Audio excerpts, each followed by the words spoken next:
saya Alicia Sofi Rahayu dengan akhiran NIM 184 dari kelas F Prodi Psikologi S1 dari Universitas Merdeka Malang. Di sini saya akan mengerjakan sebuah tugas yaitu kewarganegaraan mengenai tanggapan dari studi kasus yang mana konflik pendapat di lingkungan kampus.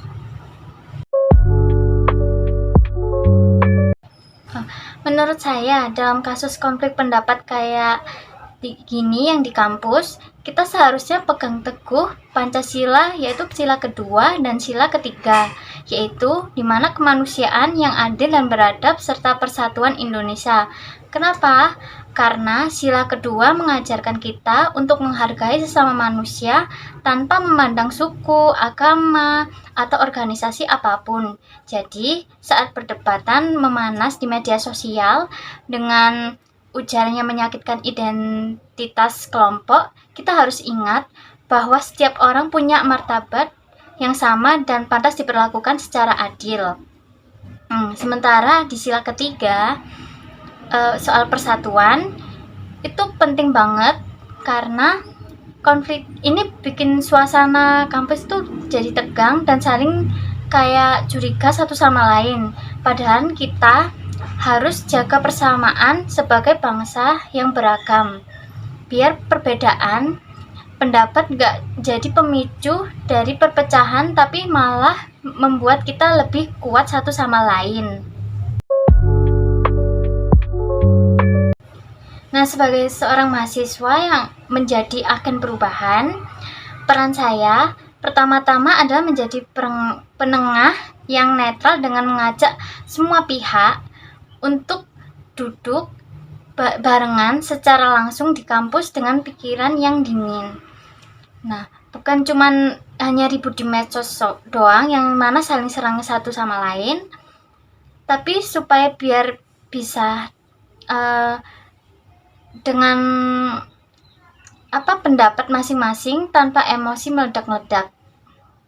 Yang kedua, saya bisa inisiasi diskusi lanjutan yang demokratis, misalnya kayak lewat forum terbuka dengan aturan main jelas seperti saling menghormati dan gak boleh personal attack atau saling serang satu sama lain.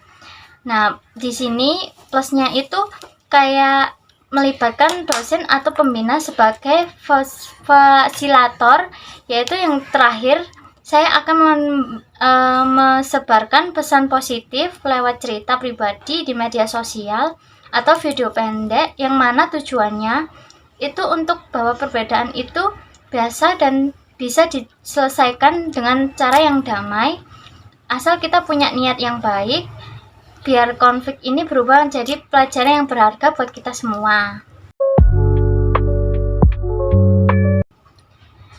Prinsip Bhinneka Tunggal Ika menurut saya sendiri diterapkan di kampus dengan cara menerima perbedaan pendapat sebagai kekayaan, bukan hanya sebagai ancaman. Jadi saat ada perbedaan tajam soal isu sosial yang di luar sana, kita tetap pegang semangat, yaitu berbeda-beda tapi tetap satu jua, dengan fokus pada tujuan persamaan seperti kemajuan kampus dan bangsa. Ya, caranya tuh kayak gimana? Caranya itu kayak misal setelah debat emosional itu kita akan adain sebuah kegiatan bareng seperti gotong royong membersihkan kampus atau diskusi kelompok lintas suku dan agama yang santai, sambil ingatkan bahwa meski pandangan kita itu saling beda-beda, asal politik atau isu kebangsaan kita tetap satu keluarga besar, yaitu sebagai bangsa Indonesia yang saling dukung.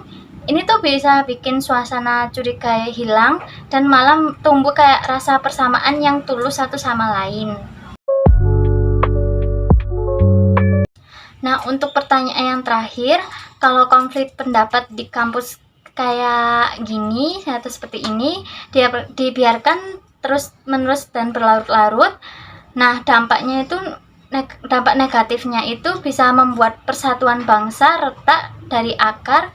Karena apa? Karena mahasiswa yang seharusnya jadi penerus bangsa malah terpecah belah berdasarkan suku, agama, atau organisasi yang akhirnya nyebar ke masyarakat luas lewat media sosial yang mana membuat polarisasi nasional makin parah.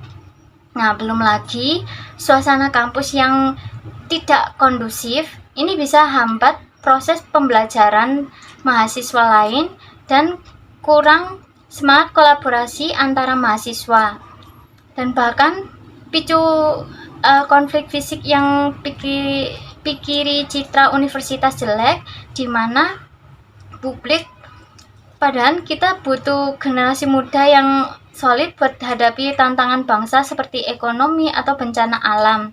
Nah, intinya itu kalau dibiarkan semua ini itu bisa bikin jadi bom waktu yang akan meledak di suatu ketika kita sebagai bangsa yang beragam.